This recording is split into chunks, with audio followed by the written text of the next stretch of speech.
Hello friends, welcome back to my channel MST math solution. গণিত প্রকাশ দশম শ্রেণী বই থেকে যে অধ্যায়ভিত্তিক ম্যাথ ক্লাসগুলো চলছিল তার 2 নম্বর চ্যাপ্টার আজকে শুরু করব। 1 নম্বর চ্যাপ্টারের 3টে ক্লাস আমার চ্যানেলে করা আছে, তোমরা যদি না দেখে থাকো তাহলে দেখতে পারো। আচ্ছা, 2 নম্বর চ্যাপ্টার কী আছে? সিম্পল ইন্টারেস্ট বা সরল সুদ কষা। তাহলে চ্যাপ্টার হচ্ছে 2, আজকে করব চ্যাপ্টার হচ্ছে 2, পেজ নাম্বার হচ্ছে 31। আর সিম্পল ইন্টারেস্ট বা সরল সুদ কষা এটা কী জিনিস? এটা আমরা যদি কোনো একটা ব্যাংকে যদি আমরা 500 টাকা ধার রাখি, 500 টাকা যদি জমা রাখি, তাহলে আমরা কি দেখি? 500 টাকা যদি জমা রাখি তাহলে আমরা ধরো 2 বছরের জন্য জমা রেখেছি 500 টাকা। 2 বছরের জন্য জমা রাখলে 2 বছর পরে আমাকে ধরো 540 টাকা দিচ্ছে, কিছু অতিরিক্ত টাকা দিচ্ছে। এই অতিরিক্ত টাকা যে 540 টাকা যে দিচ্ছে, আমি রেখেছিলাম 500 টাকা 2 বছরের জন্য, 2 বছর পরে আমার 540 টাকা দিচ্ছে যদি টাকা তুলে নিতে চাই। এই 40 টাকা যে অতিরিক্ত, এই 40 টাকা যে অতিরিক্ত দিচ্ছে, এই অতিরিক্ত এটাকেই বলা হবে সুদ, সরল সুদ। এটাকেই বলা হবে সরল সুদ। যে অতিরিক্ত দিচ্ছে এটাকেই আমরা তাহলে বলবো সরল সুদ। আর যে মেন 500 টাকাটা জমা রেখেছি এটাকে বলা হবে মূলধন। যে মেন টাকাটা আমরা জমা রেখেছি ওটা হচ্ছে মূলধন, আর যে অতিরিক্তটা দিচ্ছে সেটা হচ্ছে সরল সুদ। আচ্ছা, তাহলে আমাদের দেখো সুদের হার, আরেকটা কথা আছে সুদের হার। সুদের হার কি? সুদ সাধারণত বছরে হিসাব করা হয়ে থাকে। 100 টাকার 1 বছরে যে পরিমাণে সুদ দেওয়া হয় তাকে বলা হয় বার্ষিক সুদের হার। কোনো বার্ষিক সুদের হার 10%-এর অর্থ হলো 100 টাকার 1 বছরের সুদ হলো 10 টাকা। তাহলে সুদের হার মানে 100 টাকার 1 বছরের সুদ যত টাকা হবে সেটা হচ্ছে সুদের হার, সেটাকে আমরা বলবো সুদের হার। আর আরেকটা জিনিস আছে সবৃদ্ধি মূল বা সুদাসুল। সুদ আসল, সুদ যোগ আসল। সুদ আসল মানে সুদ যোগ আসল, তার মানে আমাদের যে আসল যে টাকাটা ছিল প্লাস সুদ, এটা হচ্ছে সবৃদ্ধিমূল বা সুদাসুল। মানে এই 500 প্লাস এই অতিরিক্ত যে সুদটা দিয়েছে, এই দুটো মিলিয়ে যে 540টা এলো, এটাই হচ্ছে সমৃদ্ধিমূল বা সুদাসুল। আচ্ছা, আমাদের মেন ফর্মুলা হচ্ছে মূলধন যদি পি হয়, সময় যদি টি হয়, এবং সুদের হার, বার্ষিক সুদের হার যদি R% হয়, তাহলে এই সরল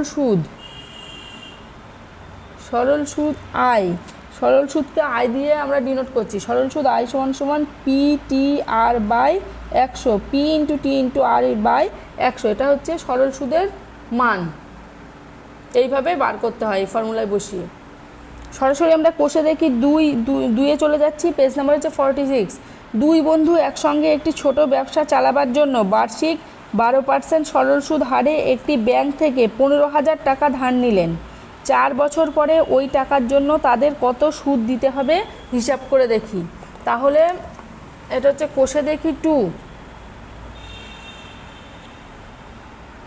কষে দেখি 2, 1 দাগের অঙ্ক, পেজ নাম্বার হচ্ছে 46। তাহলে বলেছে যে 15,000 টাকা ধার নিয়েছে বার্ষিক 12% হারে, মানে আর এখানে 12%। মূলধন হচ্ছে 15,000 টাকা ধার নিয়েছে, কত বছরের জন্য? 4 বছরের জন্য। টি হচ্ছে 4। তাহলে আমাদের ফর্মুলা কী ছিল? ফর্মুলা সুদ I = PTR/100। এটা হচ্ছে আমাদের ফর্মুলা ছিল।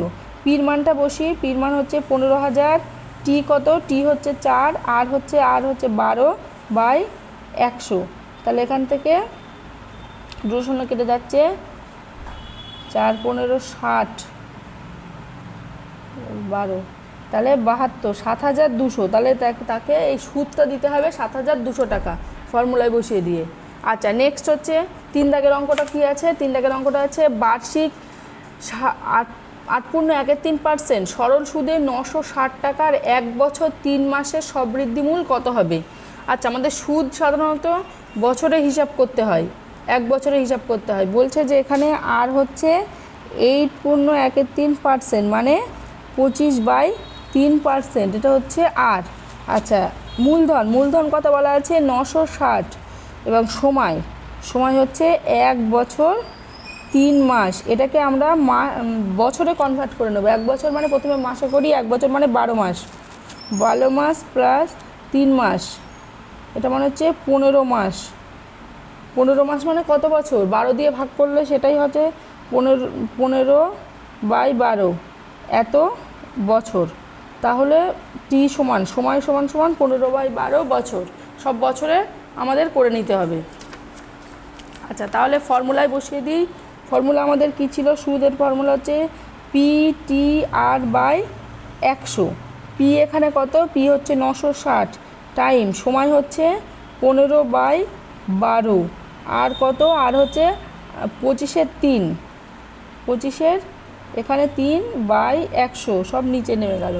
এবার ক্যালকুলেশন করে যেটা আসবে সেটাই হচ্ছে সুদ। তাহলে আমরা ক্যালকুলেশন করি। 0 কেটে যাচ্ছে, 3 5 15, 5 2 10, 12 2 24, 4 24 96, 4 গুণ 25 মানে 100। তাহলে কি বলেছে? সবৃদ্ধি মূল বলেছে। সবৃদ্ধি মূল মানে কি? সুদ প্লাস আসল। আসল কত ছিল? আসল হচ্ছে 960 আর সুদ হয়েছে 100 টাকা। তাহলে সবৃদ্ধি মূল হচ্ছে 1060 টাকা। তাহলে এখানে সবৃদ্ধি মূল হলো 1060 টাকা।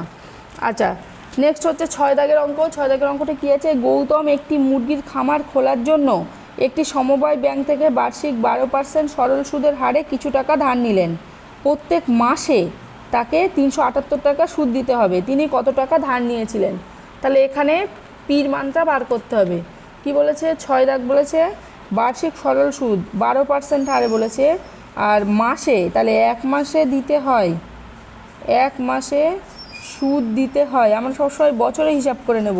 এটা 378 টাকা, এটা বছরে হিসাব করে নিতে হবে। তাহলে 12 মাসে সুদ দিতে হয় কত? 12 গুণ 378। তাহলে এই 1 বছরে তাকে এত টাকা সুদ দিতে হচ্ছে। এটাই তাহলে এটা ইজিক্যাল টু টি। তাহলে এটাই হচ্ছে সময়। আচ্ছা, তাহলে বলেছে যে প্রত্যেক মাসে কত টাকা, তাহলে 1 বছরে টি ইজিক্যাল টু, না সরি, এটা হচ্ছে টি ইজিক্যাল টু 1 বছর, আর এত টাকা সুদ দিতে হয়। এটা আয়ের মান হচ্ছে 12 গুণ 378 টাকা। তাহলে ফর্মুলায় বসিয়ে দিই। আমাদের কি ছিল? PTR/100, এটা ইজিক্যাল টু আই। মানগুলো বসিয়ে দিই। টির ভ্যালু হচ্ছে 1, আর ভ্যালু হচ্ছে 12/100, আর আই হচ্ছে 12 গুণ 378।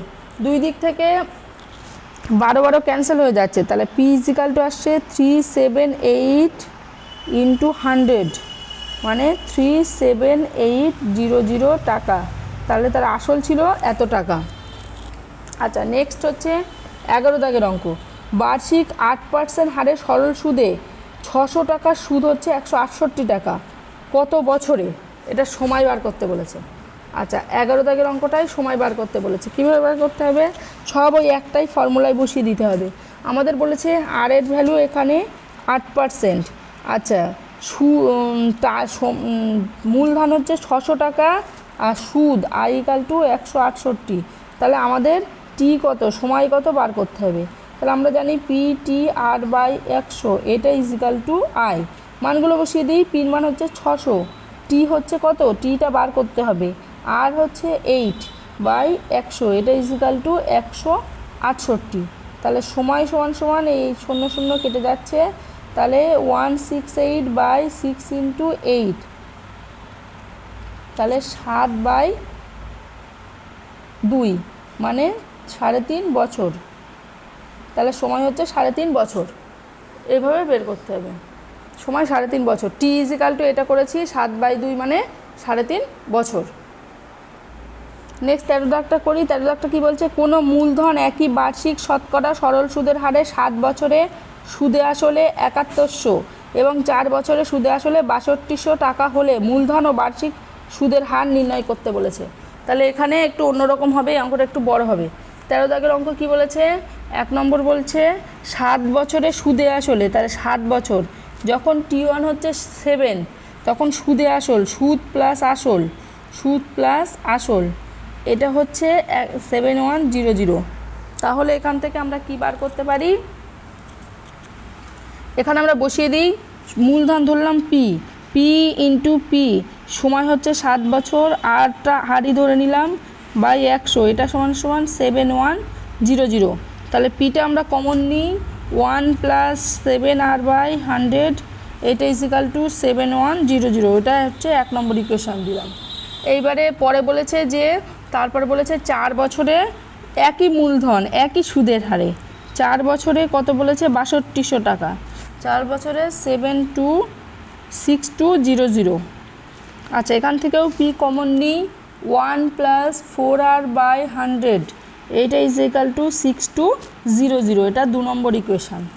তাহলে এটা কী করে সলভ করব, 1/2 করে পাই, 1/2 করে পাই। 1/2 করলে আমাদের কি আসছে, 1/2 করলে আমাদের এইটা ভাগ এটা মানে পিপি কেটে যাচ্ছে, 1 plus 7r by 100 by 1 plus 4r by 100, P P উভয় পক্ষে ক্যান্সেল হয়ে যাচ্ছে, এখানে আসছে 7100, এটা হচ্ছে 6200। তাহলে 0 0 সব কেটে যাচ্ছে, এটা এলো। এইবার আমরা ডাইরেক্ট ক্যালকুলেশন করি কিভাবে, এটা এই পাশে নিয়ে যাবে, 62 প্লাস 7r 00, এখন লসাগু করে নিচ্ছি 100, আর এখানে আসছে 7100 প্লাস 7r ইন্টু 62, আর এটা হচ্ছে 4r ইন্টু 71। কীভাবে করেছি, প্রথমে আমরা লসাগু করে নিয়েছি, লসাগু করে 100 এখানে হয়ে গেছে, 100 এর নিচে নিচে কেটে যাচ্ছে, 100 প্লাস 7r আসছে এখানে, আর এখানে 100 প্লাস 4r আসছে। এইবারে 62 এই কোনায় গুণ করে দিয়েছি, 71 এর সঙ্গে গুণ করে দিয়েছি, তাহলে এটা কত আসছে 7, 14 4 হাতে 1, এত আর মাইনাস এই পাশে নিয়ে আসবো, 4 একে 4, 4 7 28, দিস আর এটা ইকুয়াল টু 7100 মাইনাস 6200। তাহলে এখান থেকে আসবে 150 আর 150 আর এখান থেকে বিয়োগ করলে আসবে 900, অতএব আর ইজিক্যাল টু 900 বাই 150 মানে 6 15 90, 6%। তাহলে সুদের হার হচ্ছে 6%। মূলধন বার করবো, আমি যে কোনো এক জায়গায় বসিয়ে দিই, 1 নম্বর ইকুয়েশানে 1 নম্বরে বসিয়ে পাই, একে বসালে কত পাবো, আর এর মান হচ্ছে পি ছিল, পি ইন্টু 1 প্লাস 7r মানে 6/100, এটা ইজিক্যাল টু 7100। 1 নম্বর ইকুয়েশানে বসিয়ে দিচ্ছি, অতএব পি লসাগু হচ্ছে 176, এইটা ইজিক্যাল টু 7100। তাহলে P is equal to 100 into 7100 by 176, তাহলে 71, এটা হচ্ছে 100 হচ্ছে 71 এটা হচ্ছে 50, মানে এটা হচ্ছে 5000 টাকা। তাহলে পি এর মানটা বসিয়ে আমরা মূলধন পেলাম 5000 টাকা। এখানে আমি ক্লাস শেষ করছি। Thank you very much.